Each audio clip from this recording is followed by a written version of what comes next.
Oh, that's way too early.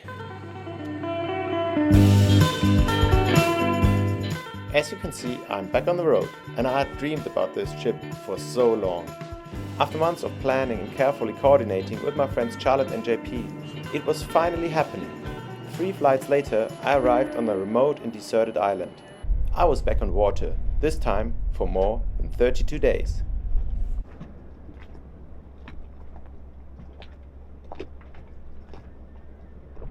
You probably remember this beautiful boat Jacqeau and its owners Charlotte and JP. But where have they been? Just 2 months earlier, they had set sail from the Caribbean on an incredible journey across the Pacific. We met up in the remote Marquesas Islands, deep in the heart of French Polynesia. From there, our plan was simple. Sail across the Polynesian island chain, past the Tuamotu Atolls, and onward to the legendary island of Tahiti.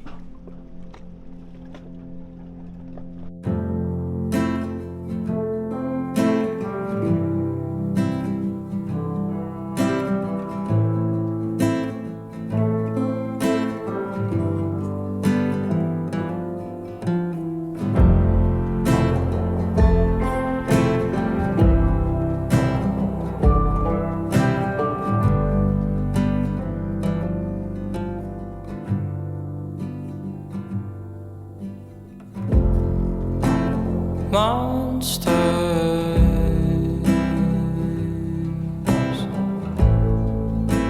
beneath your bed,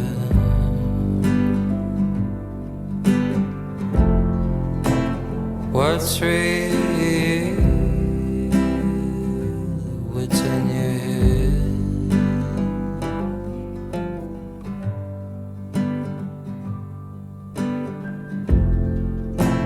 Moon's out,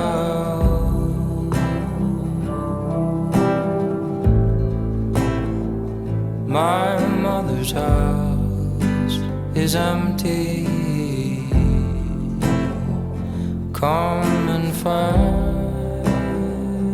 me now.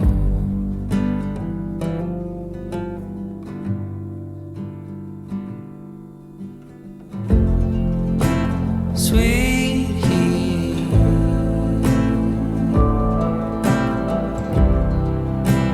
lightning falls,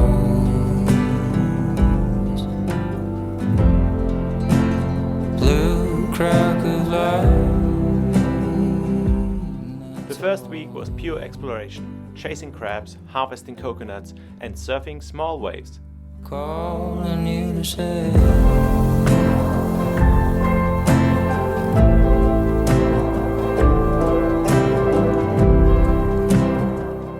But paradise can be unpredictable. A massive squall forced us to seek shelter in an unexpected little bay, rugged and green, almost like Scotland. As the tide rose, something magical happened. A perfect right-hand reef break appeared, and for the next 48 hours it became our private playground. Surfing that wave with no one else around felt unreal.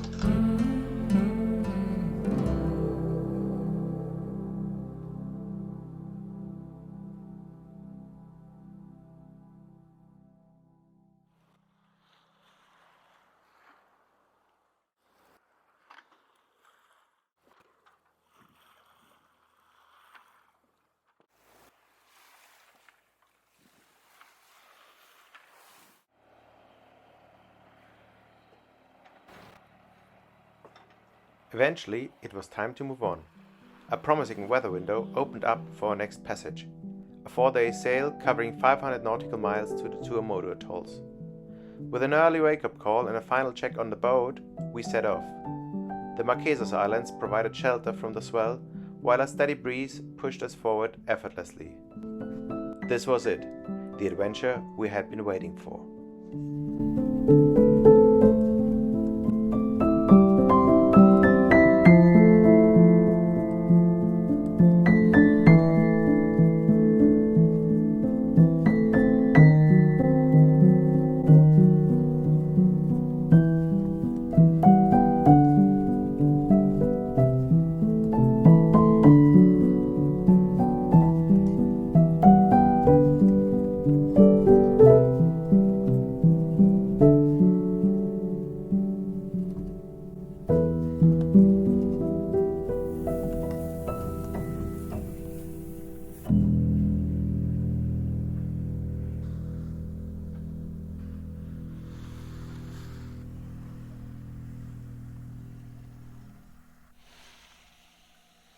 After a long day at sea, with the afternoon winds fading, it got quite warm, and we were all looking forward to the sunset. It turned out to be beautiful and ended the day in a very special way. Don't look through the camera, but just look and point and just fire it at it. I think it'll be a green one. Yeah, you see? That was definitely a little bit green. I didn't see. One tiny little second. Now I know, that was the green flash. After so many sunsets, they still never get boring. The colors of the sky after the sun dipped below the horizon were absolutely stunning, and as darkness settled in, we enjoyed a freshly cooked meal that brought us all the sense of peace and happiness. But not every day at sea is like that. The last 24 hours became a real nightmare. Charlotte and JP worked non-stop to navigate the boat through one storm after another, while I stayed locked inside my cabin, feeling like I was on an endless roller coaster ride. Waves slammed into the deck so hard that I wondered if the boat would hold up. With torn sails, a flooded bilge, and nerves completely frayed, it was hard to imagine how we would make it through. Finally, what seemed like an eternity, the storm cleared and we saw land. Makemo, one of the Tuamotu Atolls, came into view. It felt like a dream after everything we've just endured. We navigated the pass at the perfect tide, relieved to be finally safely anchored.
The Tuamotu Atolls are truly one of a kind.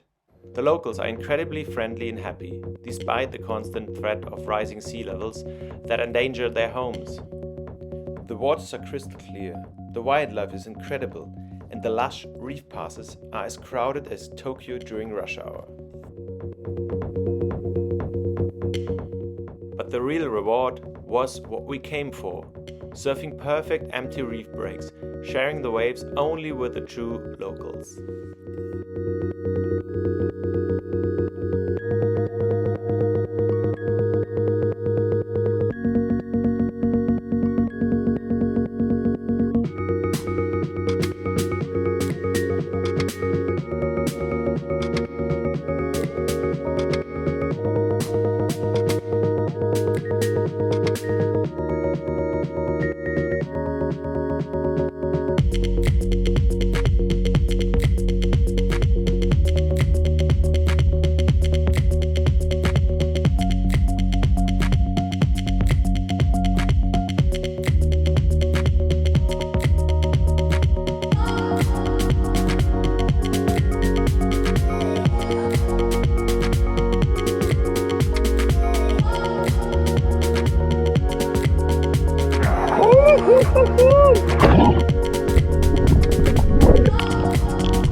Let me introduce you to our home for the next 10 days.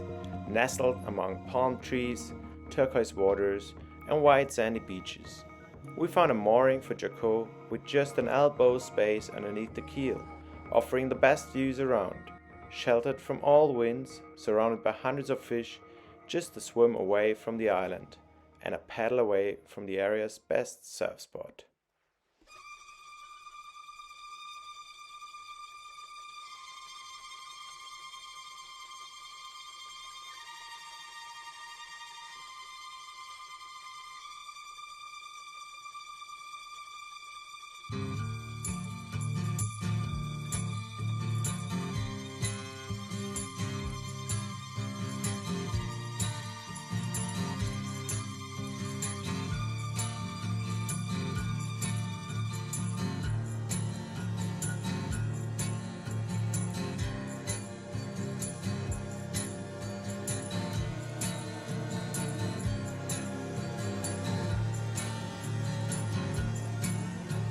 The air was thick like honey, looking from the room. The room had open windows to let the springtime through. Evening stood by watching at the side of summer's promise.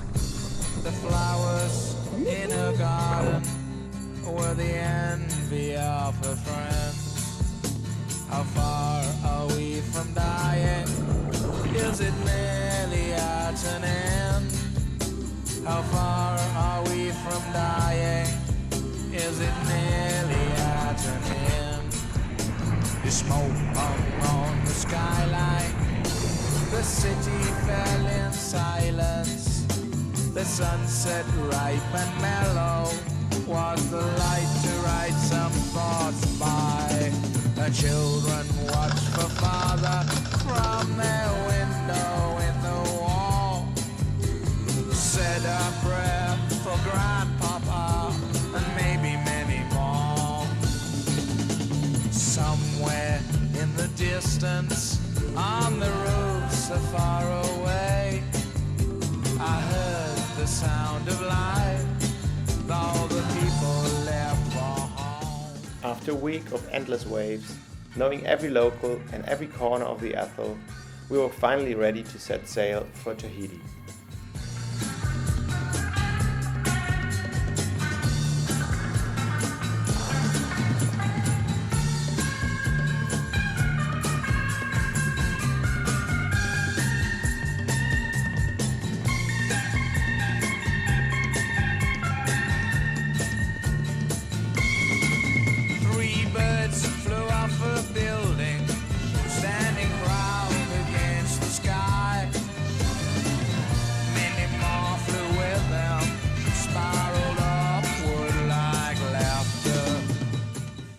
Two days of pleasant motor sailing brought us through the reef pass just to the left of the world-famous wave, Tuamotu.